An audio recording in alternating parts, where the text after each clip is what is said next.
ஒரு தேவ மனிதன் இருந்தார். அப்போ மணிக்கணக்கில் அவரோட ரகசியம் மணிக்கணக்கில் ஆவியில் ஜோம் பண்ணிட்டு போவார். அப்படியே அவர் நினைச்சு பார்ப்பார், நான் அங்கே போவேன், அந்த வைரஸ்லாம் அழியிறதை நான் பார்க்குறேன் நினைக்கிறாரு. வேண்டி அப்படியே கற்பனை பண்ணுறாரு. அப்போ சவுத் ஆப்பிரிக்காவில் போய் அந்த ஒரு பிளேக்குன்ற ஒரு வியாதி வந்து எத்தனையோ மிஷினரிகள் வந்து செத்து போனாங்க. ஆனால் இவர் போனார். அந்த அந்த அந்த பிளேக் வைரஸை போட்டவுடனே அந்த வைரஸ் அவர் கையில் பட்டு செத்து போகும். அவர் நினச்சிட்டு போனார். இப்போ நானும் நினச்சிட்டு இருக்கேன், எங்கள் இந்தியா தேசத்தில் கேன்சர் ஹாஸ்பிட்டல் இருக்குது. அப்படியே நான் இப்போ நினச்சிட்டு இருக்கேன், ஆவியில் அதை நினச்சி ஜெபம் பண்ணிகிட்டே இருக்கேன். அப்படியே கேன்சர் ஹாஸ்பிட்டலில் அப்படியே போகிறேன். ஆவியானவரை நீங்கள் என் கூட வரீங்க, ராக்கா போஷி அலாவா லாக்கா நினைப்பதற்கு ஒரு ஜெபிப்பேன். அதை நினச்சி பார்க்குறேன், நான் போகிற மாதிரி அப்படியே எங்கள் கையை வைக்கிறேன். அப்படியே எல்லா கேன்சர்லாம் அப்படியே பிரஸ்ட் கேன்சர் எல்லா கேன்சர் அந்த ஸ்பாட்டில் உதிரி விழுந்து அங்கேயே ஒரு ஆராதனை அது பேப்பரில் வரும். ஓ இங்கே உலகத்தை கலக்கிற மாட்டேன் அப்படிதான் எழுப்பணும் வரும். ஜப்னா ஹாஸ்பிட்டல் உங்க மூலமா செய்ய அழைக்கிறத பூட்டி அன்றைக்கு இருக்கக்கூடிய பிதாவை நோக்கி ஆடின ஜெபம் பண்ணி பாரு என்ன நடக்குது பாரு. ஆண்டோடைய பார்வையில நீ விலையேறப்பட்டவ. இயேசுவின் வல்லமையால் வாதை உண்டாகட்டும், அந்த மகனை விட்டு வெளியே போயே ஆகணும். நான் சொல்றது புரியுதுங்களா? 2 பேரும் புதுசா கல்யாணம் பண்ணவங்க, கணவன் மனைவியை. அவங்க மனைவியை கொண்டு போய் ஒரு எக்ஸிபிஷனுக்கு கூட்டு போயிருக்கிறாங்க. கூட்டு போனவுடனே அப்படியே அந்த கணவன் வந்து அப்படியே சந்தோஷமா மனைவிக்கு பிடிச்ச வளையல், ஷர்ட்ஸு என்னென்ன வேணுமா அந்த மனைவிக்கு எல்லா பொருளும் வாங்கி கொடுத்துட்டு ஒரு இடத்துல சாப்பாடு கடையில் வந்து மூலையில் உட்காந்துட்டு, என்னாட்டு மனைவியே நான் உன்னை ரொம்ப நேசிக்கிறேன், இந்த எக்ஸிபிஷனில் உனக்கு ரொம்ப பிடிச்சது என்ன? அந்த வளையல் கடையில் நல்லா இருந்துச்சு, அந்த டால் கடை நல்லா இருந்துச்சு, அங்கே இதெல்லாம் நல்லா இருந்துச்சு, சரிம்மா உனக்கு பிடிக்காதது எதுமா? ஐயா எல்லாமே நல்லா இருக்குங்க.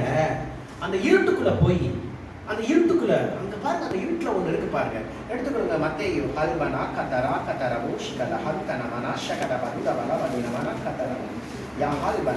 6வது அதிகாரம் சீக்கிரம் 6:6 எடுத்துக்கொள்ளுங்க. டக்குனு படிக்க எடுத்தவங்க.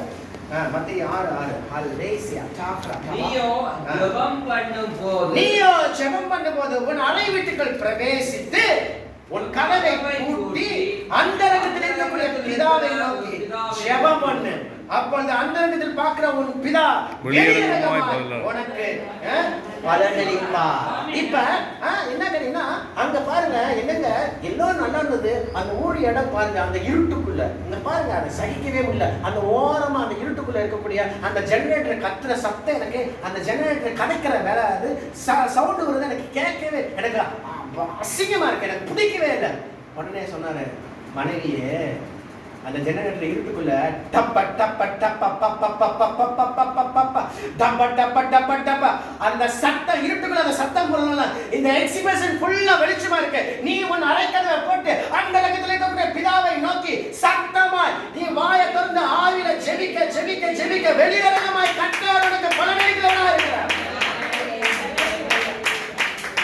சங்கீதம் 68:6 சொல்லப்பட்டிருக்கு. எடுக்க வேணாம், நேரம் இல்லை. 68:6 நான் மனுஷனுக்குள்ளாக வாசம் பண்ணும்படியாக உன்னதத்துக்கு ஏறின நான் அவர்களுக்குள்ளே வாசம் பண்ணும்படியாக வரங்களை அவருக்கு கொடுக்கும்படியாக பெற்றுக்கொள்ளும்படியாக நான் வந்தேன் என்று அங்கே சொல்லப்பட்டிருக்கு. நான் ஒரு கேள்வி கேட்கிறேன். இன்னைக்கு ஒரு கடைக்கு நீங்க போறீங்க, உங்களுக்கு எந்த ஒரு மொழியும் தெரியல, நீங்க ஒரு ஊமை. ஒரு கடையில போய் உங்க அம்மா வந்து 1/2 கிலோ பாசிப்பருப்பு, சமபோசா 2 கிலோ, பால் மாவு எல்லாம் சொல்லிருக்காங்க. நீ காதுல கேட்டுட்ட கடைக்காரன்ட்ட போய்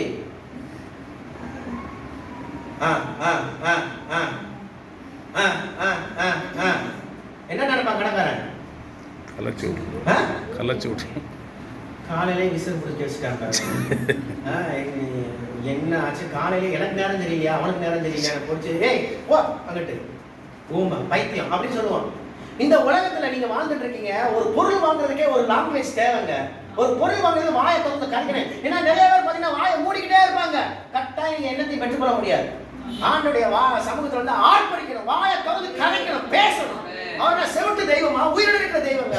மனுஷனால் பண்ணப்பட்ட தெய்வத்துக்கு காது இருந்து காது கேட்காது, கண்ணு இருந்து கண்ணு பார்க்காது, வாய் இருந்து பேசுது. நீ அவர்கிட்ட கதைச்சு பாரு, வாயை திறந்து பரலோக பாஷையில கதைச்சு பாரு. பரலோக உனக்குள்ள வந்து எல்லாவற்றையும் செய்ய வல்லமையுள்ள தெய்வமா இருக்கிறார்.